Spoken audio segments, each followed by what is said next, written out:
Cosmogonias decoloniais. Caminhos de Abya Yala.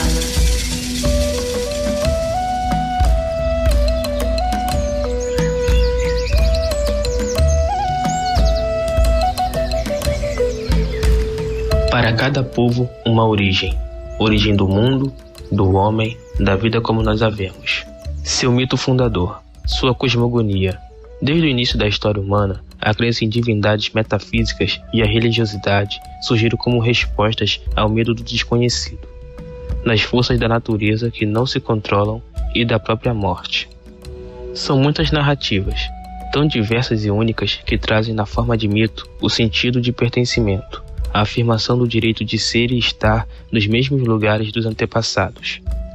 Abya Yala, terra madura, terra viva ou terra em florescimento. Na língua do povo Kuna, Abya Yala é o que hoje entendemos como América, mas é muito mais do que isso. É um sentimento de unidade em suas diferenças. É um sentimento de pertencer a um território que a todo momento tentam tomar-lhes. Trazer os mitos fundadores de Abya Yala tem o propósito de pensar uma pedagogia nos marcos da decolonialidade. Apresentar uma outra origem da América que falamos hoje, mas que pouco conhecemos fora da lógica colonizadora e do pensamento ocidental. Nas palavras de Rigoberta Menchú, ganhadora do Prêmio Nobel da Paz de 1992, a paz é filha da convivência, da educação, do diálogo. O respeito pelas culturas antigas faz nascer a paz no presente.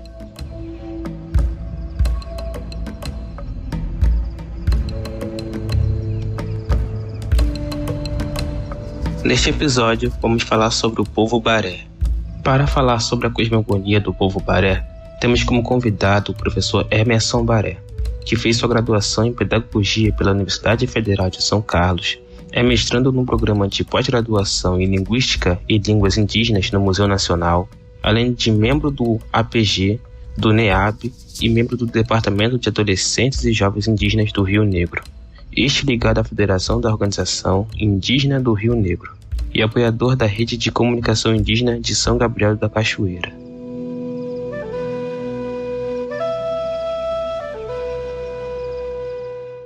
Purangara, Penharama, Senemaitá, Serera Indígena Arupê, Ocenui Uirapipi, Serera Cariuaçui, Ocenui Bem Emerson. Meu nome indígena se chama Uirapipi, que significa bem-te-vi, e nome na sociedade, nome indígena se chama Emerson. Eu sou da região do Alto Rio Negro, do município de São Gabriel da Cachoeira. A origem da comunidade de minha família, da minha avó, da minha mãe, se chama Ilha de Duraca. De formação, sou formado em licenciatura plena em Pedagogia pela Universidade Federal de São Carlos, campus Sorocaba, São Paulo. E atualmente faço curso de pós-graduação, estou mestrando em Linguística e Línguas Indígenas Brasileira pelo programa da Profilinde do Museu Nacional da Universidade Federal do Rio de Janeiro. E aqui estou para contribuir com a minha experiência como povo Baré. E no momento vou iniciar falando sobre Baré, Mira e o Pirungá, origem do povo Baré. Então, a origem do povo Baré, segundo vários relatos que é contado por vários antropólogos, vários pesquisadores, ele é contado aproximadamente de mais de 125 páginas, mas aqui eu vou tentar resumir das leituras que eu fiz, né? Baré e o Pirungá iniciou com um navio que veio do mar, que passou pelo Rio Negro, e esse navio que veio do mar, ele chegou no Alto Rio Negro, entrando no Rio Negro, subindo o Rio Negro. E esse grande barco, dentro dele, havia vários casais, na verdade, né? Cada pessoa com um homem e uma mulher. E fora desse barco havia um homem, por ele não ter seu par, esse homem ficou fora do barco. E no Alto Rio Negro, as margens são mais estreitas, e esse homem branco, como podemos observar, ele não aguentou, ele pulou para a margem do Rio Negro. Ao pular para a margem do Rio Negro, dentro da floresta amazônica, dentro da floresta do Alto Rio Negro, havia várias mulheres guerreiras, e era uma tribo de mulheres guerreiras que habitavam o Alto Rio Negro. Só que essa tribo de mulheres guerreiras era só uma tribo de mulheres. Então elas sequestravam alguns homens de outras tribos para elas poderem ter filhas, mulheres, e depois disso elas matavam esses homens. E quando acontecia isso, elas deixavam só as mulheres, as meninas criarem, né? E os outros homens eram mortos de outros povos.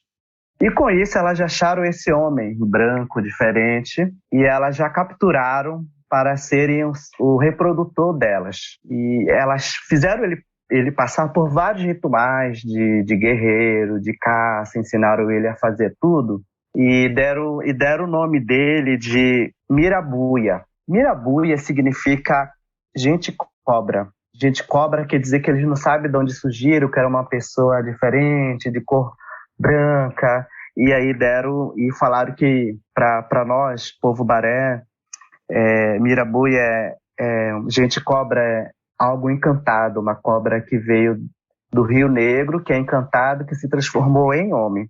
E aí capturaram esse Mirabuia para tornar parte da reprodução dessas indígenas guerreiras, dessas mulheres guerreiras. E aconteceu em que elas decidiram, através de ritual, através de diálogo, de conversa, elas decidiram que ele iria ficar até por 3 dias no período fértil de menstruação das guerreiras, até engravidasse todas. Então ele passou por um bom tempo com essas guerreiras. E quando eu estava chegando na última, a Índia mais nova, a Índia mais bela, a Índia mais bonita desse grupo de mulheres guerreiras, a Índia se chamava Tipa. Então Tipa era a Índia mais bonita, mas Tipa significa roxinol. Então ela conviveu com o Mirabuia. Então o Mirabuia, os dois acabaram se apaixonando perdidamente. E eles faziam de tudo para que não engravidasse, mas ela tinha que ter um filho ou uma filha em especial, né? Se fosse filho, não ia estar mais no meio delas. Estava chegando perto um ritual para celebrar a gravidez de Tipa e também ao mesmo tempo para acabar com Mirabuia, né? Esse gente cobra. E aconteceu em que os dois se apaixonaram. E quando, no belo dia, as guerreiras foram caçar mel, foram caçar frutas e outros tipos de caça para fazer essa festa, aconteceu que os dois fugiram para bem longe. E fugiram pela mata, fugiram bastante tempo e as guerreiras não conseguiram encontrá-lo nunca mais. E, contudo, Mirabuia e Tipa, eles tiveram vários filhos. Só que a maioria dos filhos deles eram homens, né? Eram poucas meninas. Contudo, os filhos cresceram e acabaram tendo várias crises. Crise de casamento, crise de brigas familiares, crise de caçar, crise de tudo isso. Com tudo isso, Mirabuia e Tipa, eles ficaram muito tristes e resolveram pedir ajuda aos encantados da natureza, aos espíritos da natureza. Com muita fé, que a Tipa já tinha de sua comunidade, das guerreiras, ela invocou os espíritos da natureza, da Mãe Terra, da Mãe Água, juntamente com Mirabuia, porque Mirabuia já tinha convivido há muito tempo com elas, então ele também ajudou. Então, quando apareceu Poronominaré, ele era um mensageiro de Tupana. Então, ele apareceu no meio de muita folha, e eles se assustaram e desmaiaram. Ao eles se assustarem e desmaiarem, Poronominaré, ele pegou e falou: não fiquem com medo, eu sou o mensageiro de Tupana, então eu vim aqui ouvir vocês. E eles acabaram falando todos os conflitos que eles estavam tendo na família, com os filhos. E aí o Poronominaré, ele acabou levando a mensagem a Tupana e retornou de novo. Poronominaré retornando para a família de Mirabuia e Tipa, e aconteceu em que ele veio ajudá-lo. Então, Poronominaré, ele ensinou a pescar, a caçar, né?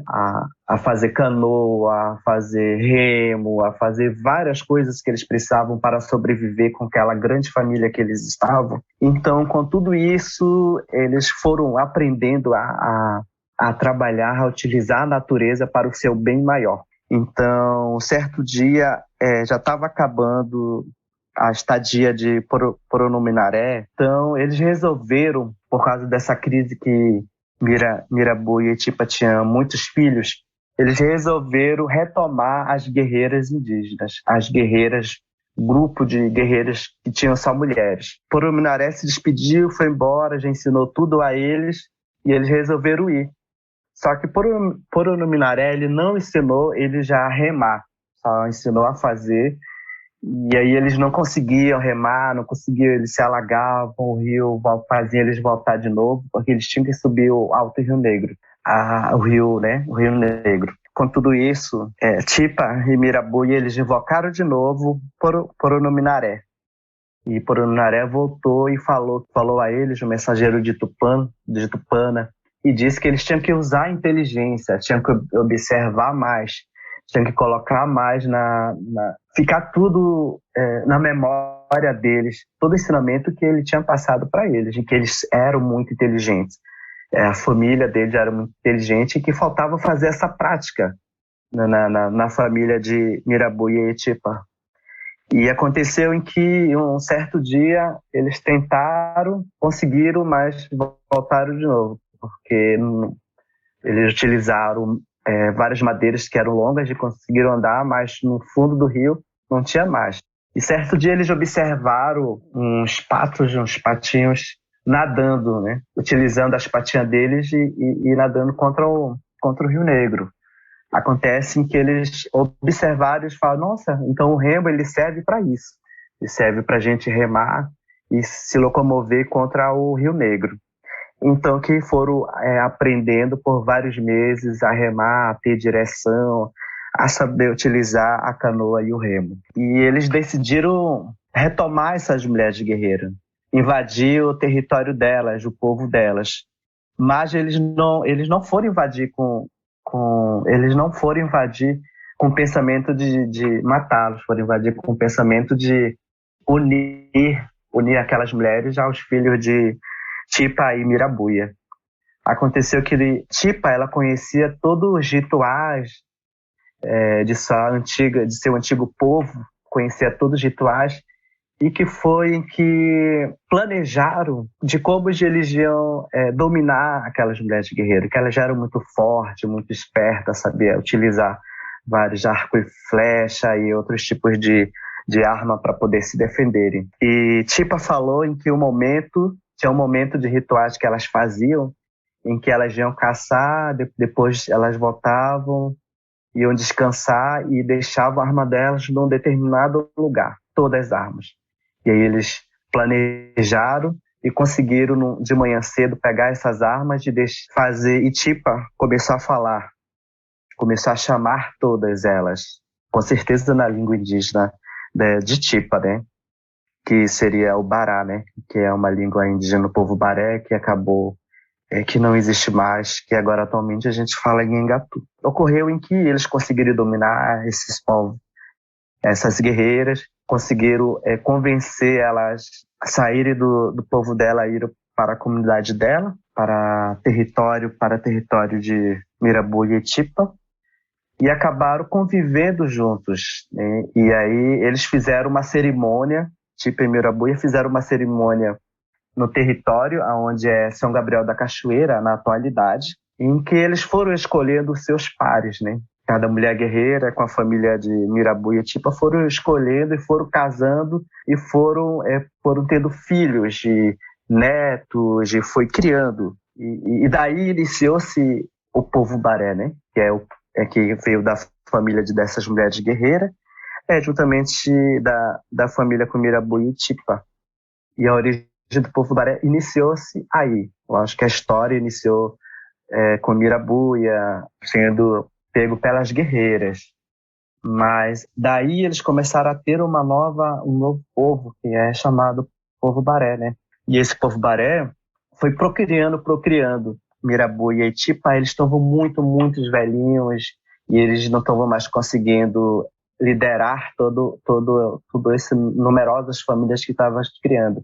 Então eles decidiram dividir eles de outros territórios além daquela região de São Gabriel da Cachoeira na atualidade, que foi chamado por vários nomes.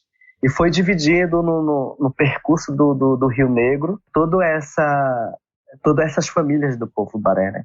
E dentro da família de Mirabu e Aitipa, também, eu acabei esquecendo, por Nominaré, ele ensinou a fazer pagelância, benzimento, jacurá, utilizar plantas. E tudo isso foi passado de pais para o filho, de avós para netos, foi passando tudo isso no percurso de toda essa história da origem do povo Baré.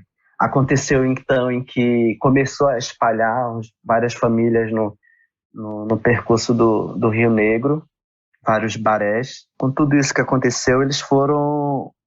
o mensageiro também ensinou a eles fazer da bucuri. Da bucuri, tinha todo um momento que eles tinham que fazer o da bucuri, homenagear a Tupana. Como que eles iriam homenagear a Tupana? Através de rituais, de danças, oferecendo frutas, tudo que tem da natureza. Eles faziam uma dança para homenagear apenas Tupã. E também eles faziam a Adabi. A Adabi é uma festa de encontro de homens e mulheres, que esses homens e mulheres eles fazem preparação de outros homens, que são são os nossos avós, nossos antepassados, que eles preparavam esses homens e mulheres para serem curandeiros, benzedores de pajés. E isso foi tendo-se no meio do povo Baré. Também tinha uma importante festa chamada Cariamã. É uma importante ritual, na verdade, né? É um ritual da passagem, da purificação da alma das crianças de 10 a 12 anos. E dando continuidade, de 14 a 16 já havia também o Cariamã, que é um ritual em que era a preparação de uma semana para a passagem da pré-adolescência para adulto, para eles se tornarem já homens e mulheres. No caso aqui do Cariamã, os homens com os pajés, curandeiros, e as mulheres com as avós, né? Esposas dos nossos pajés benzedores. E com tudo isso construindo toda essa história da origem do povo Baré. Contudo, na região do Alto Rio Negro, surgiu os comerciantes, surgiu a igreja, a religião, né? Os padres de várias congregações, né? A religião católica, os salesianos da religião da época. Com tudo isso, começou-se a ter essa catequização, a ter a escravização desses comerciantes do povo Baré, a escravizar eles com mão de obra barata. E com tudo isso foi-se ocorrendo o extermínio da tradição, da origem do povo Baré. É uma história muito triste. E aí o povo Baré, num certo momento, ele foi considerado pela FUNAI como se não fosse mais um povo Baré por ter passado por toda essa história triste.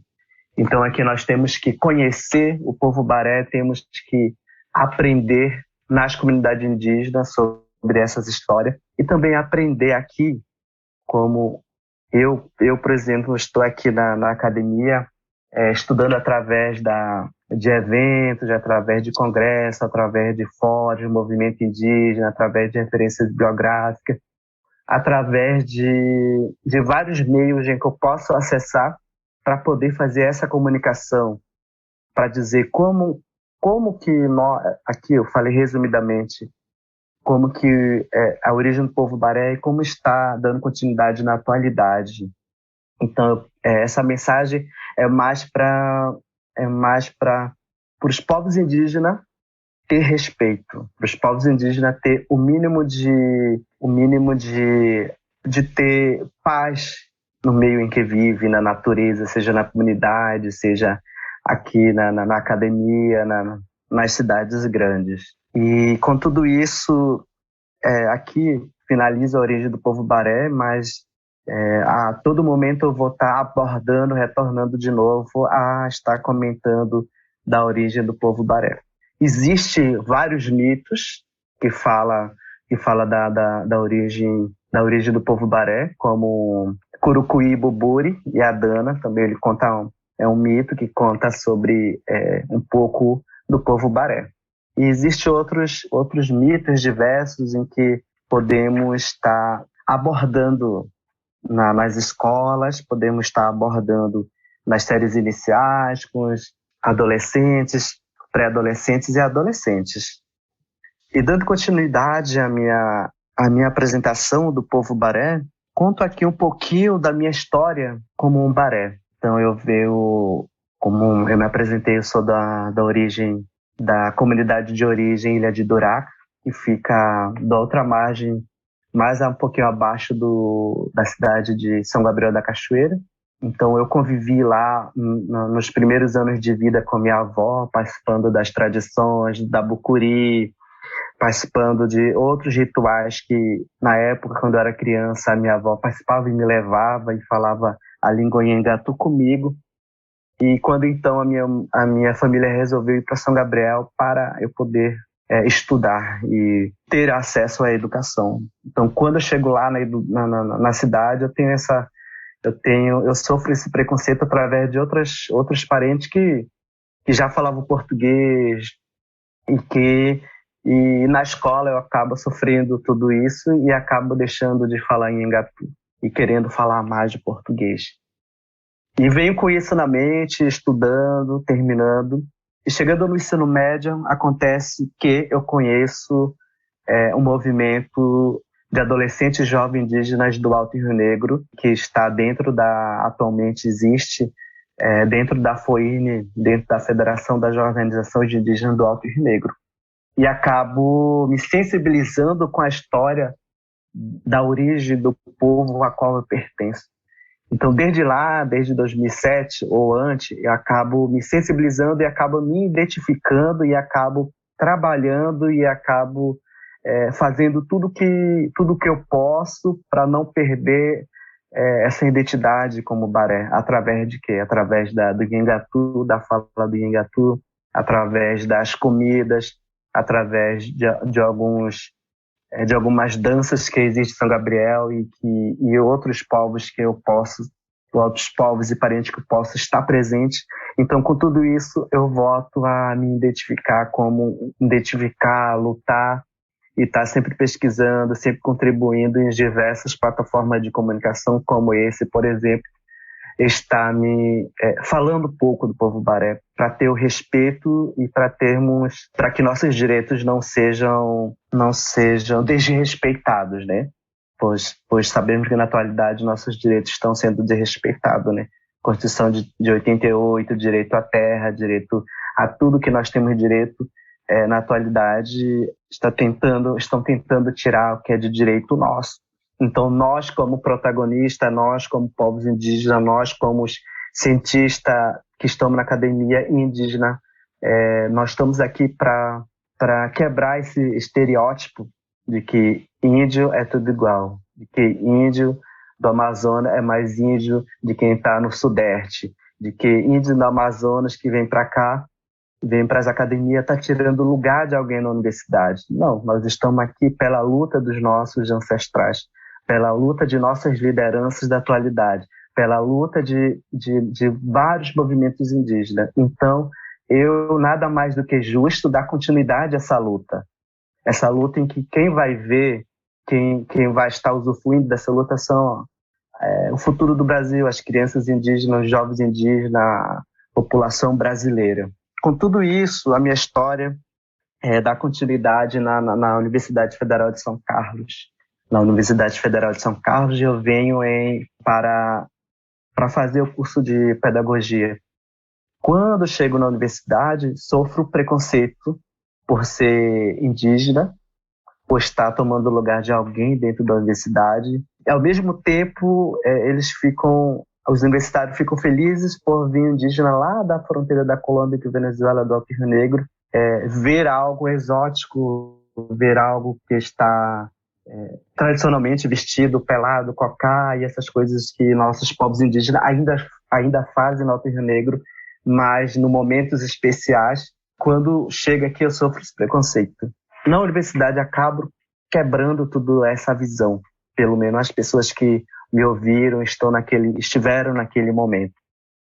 E na universidade nós começamos com o movimento de estudantes indígenas, começamos a reivindicar nosso espaço, nosso direito, uma sala para a gente estar podendo debater as coisas estudantis na universidade, e nós acabamos construindo, eu, os parentes, colegas indígenas da época, acabamos construindo várias políticas fortes que agora estão presentes na atualidade, né? Nós podemos criar o Centro de Culturas Indígenas da Universidade, que fica na sede em São Carlos. Criamos através do PET Saberes, publicamos através do PET Saberes vários e vários artigos, por exemplo, em se falar de educação escolar indígena, educação escolar indígena na escola não indígena, indígena na universidade, indígena e povos indígenas e como que nós estamos apresentados na mídia. Tudo isso foi pesquisado, entre outros, não só na área de educação, mas na área de saúde, em outras áreas de antropologia que existe na universidade. Então, nós acabamos conquistando esse espaço. É engraçado em falar de a gente conquistar o espaço que de direito já é nosso, que de se ouvir a história de nossos ancestrais é nosso. É muito triste a gente poder, eu estar nesse momento falar bem assim, vamos conquistar o espaço, mas esse espaço já de direito é nosso. Mas, como nós estamos em constante luta, nós temos que lutar, nós temos que nos posicionar e nós temos que estar conquistando esses espaços de poderes maiores e que nesses poderes estão querendo tirar os nossos direitos. E dentro do PET Saberes Indígenas aconteceu vários eventos, várias pesquisas, e onde nós indígenas da época, alunos estudantes indígenas da época, participamos de vários congressos nacionais, internacionais, onde podemos apresentar o nosso povo, a nossa região, a Amazônia e a universidade e os povos indígenas do Brasil, né? E com tudo isso, nós fomos aprimorando o nosso conhecimento na academia, e lógico, com respeito aos povos indígenas de nossa região, tradicionalidade e tudo. O que eu trabalhei muito forte nas pesquisas na universidade foi sobre a Lei 11.645, que foi aprovado em março de 2008. Essa Lei 11.645, ela vem falar do quê? Da história e da cultura dos povos indígenas na educação escolar não indígena. Ou seja, na educação da cidade, na universidade, nas escolas estaduais, municipais. Então, essa lei, vim desde lá abordando com a minha orientadora, a professora Cristina, que eu vim abordando com ela e ela veio ajudando nessa construção. Debatemos várias vezes sobre essa lei. E, na época, essa lei, como ela era nova, era desconhecida por todos. Mas, na atualidade, eu observo que ainda é desconhecida pela maioria das instituições, pela maioria dos professores, pela maioria dos futuros profissionais da educação. Então, eu acho que nada mais justo de nós, de quem está me ouvindo e quem aprendeu um pouco comigo, repassar para outras pessoas de que nós estamos na universidade através de várias leis, estamos nos comunicando, passando esse conhecimento de nossa cultura em cima de leis. Nós não estamos falando à toa, nós não estamos tomando espaço, né? Nós estamos transmitindo conhecimentos como os nossos avós, antepassados, nos transmitiram vários conhecimentos. E com tudo isso, desde o início até o final da universidade, das aulas, dos eventos, de vários eventos que tivemos, que eu tive, que eu pude participar, que eu tive essa grande oportunidade de participar. Dentro da minha pesquisa, coloquei tudo isso, desde a origem do povo Baré, a comunicação de um jovem liderança indígena que se chama Marivelto Baré, a atuação dele no movimento na FOIRN desde o início, fala um pouquinho da história dele, que é um representante da época jovem e agora grande liderança da FOIRN, em comunicação com o indígena Baré, que sou eu que criei tudo isso na universidade, através de referência bibliográfica, através de eventos, ouvindo outras lideranças maiores. Teve o resultado de trabalho de conclusão de curso sobre políticas públicas indígenas, território étnico-educacional Rio Negro. Então, tudo isso é uma política, né? TEE é uma política criada pelo governo federal para que a educação escolar indígena seja de fato, que aconteça de fato nas regiões onde os territórios são demarcados, nas regiões onde o movimento indígena pede que a educação escolar indígena esteja de fato na prática e seja respeitados os nossos direitos. Então eu falo um pouquinho de cada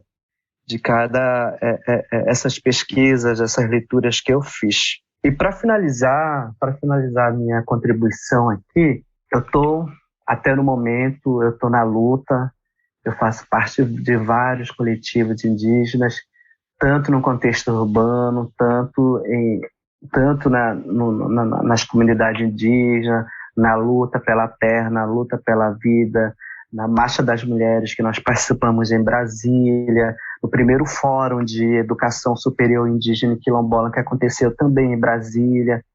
Então, nós, povos indígenas, sempre estamos unidos, dependente da região, né? Quando tem uma luta maior, uma causa maior, nós nos unimos e nós demonstramos que nós podemos mudar a situação que estamos vivendo. Podemos...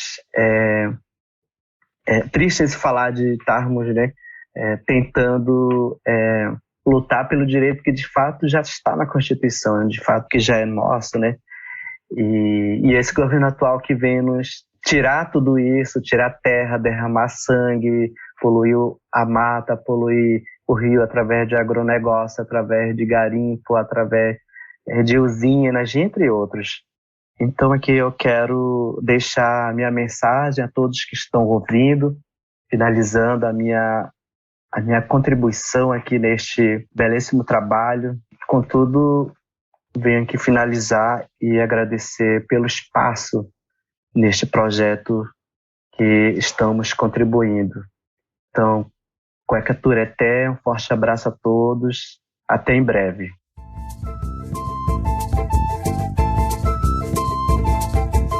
Como foi dito por Emerson, o povo Baré, após o contato com os colonizadores, foram vítimas de tentativas de extinção da cultura e língua Baré, por meio das ações messiânicas, da escravização e perseguição.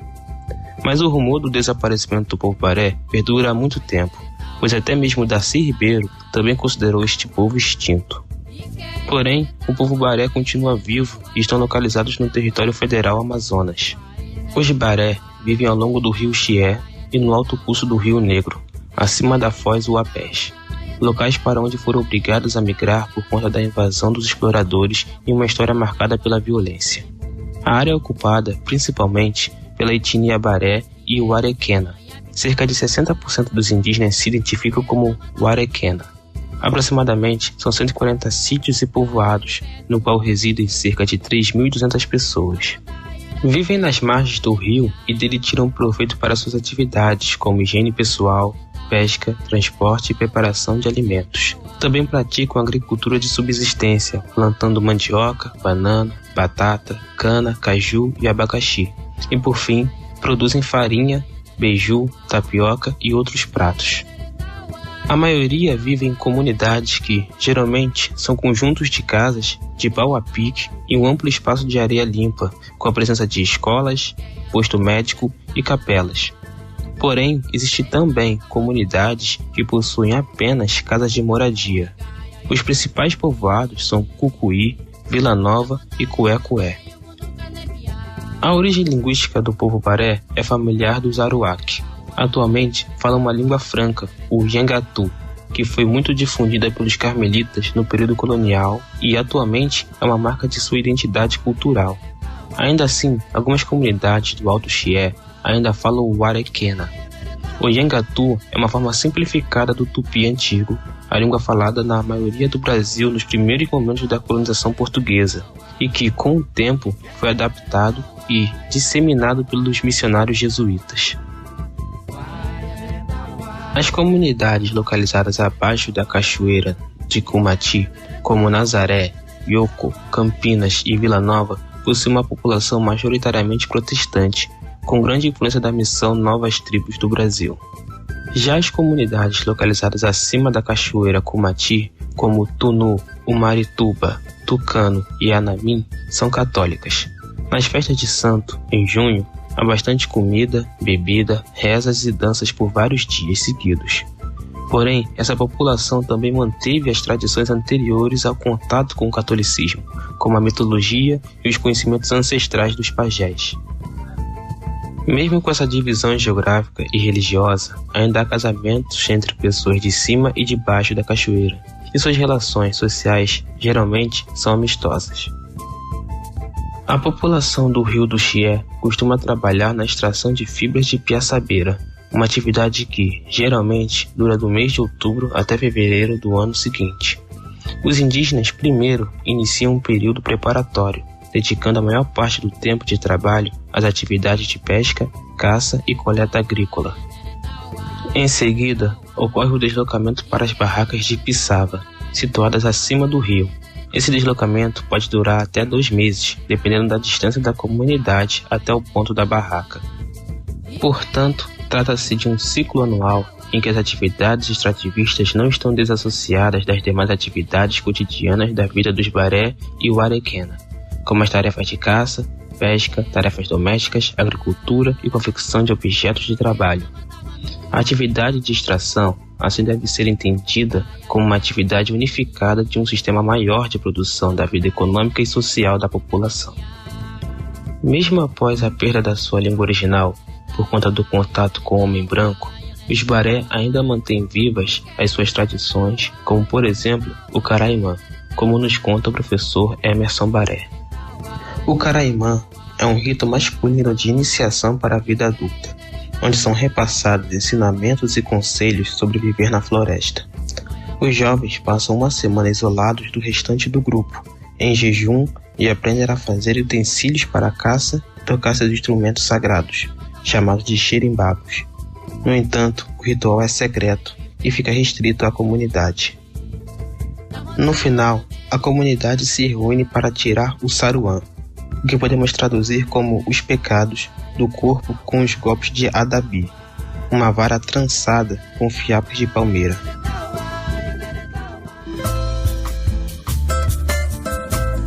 Acabamos de apresentar Cosmogonias Decoloniais, Caminhos de Abya-Yala, uma parceria entre os podcasts História Presente, do Laboratório de Pesquisa e Práticas de Ensino em História do IFCH-UERJ, e O Mundo Visto do Sul, do Núcleo Interdisciplinar de Estudos sobre África, Ásia e Relações Sul-Sul, do IFIX-UFRJ, e o apoio do Audiolab, UERJ, com o objetivo de resgatar algumas das narrativas dos povos originários de Abya-Yala.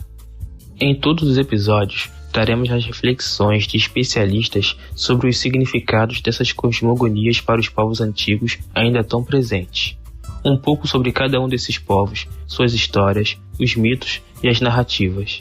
O próximo episódio será disponibilizado no podcast O Mundo Visto do Sul, do NIEAS UFRJ.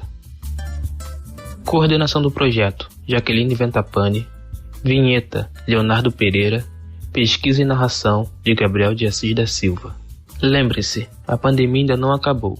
É importante a conscientização de todos, o distanciamento social, uso de máscaras e, se puder, fique em casa. E como disse Rigoberta Menchú, este mundo não vai mudar a menos que estejamos dispostos a mudarmos nós mesmos. Um abraço e espero vocês no próximo episódio.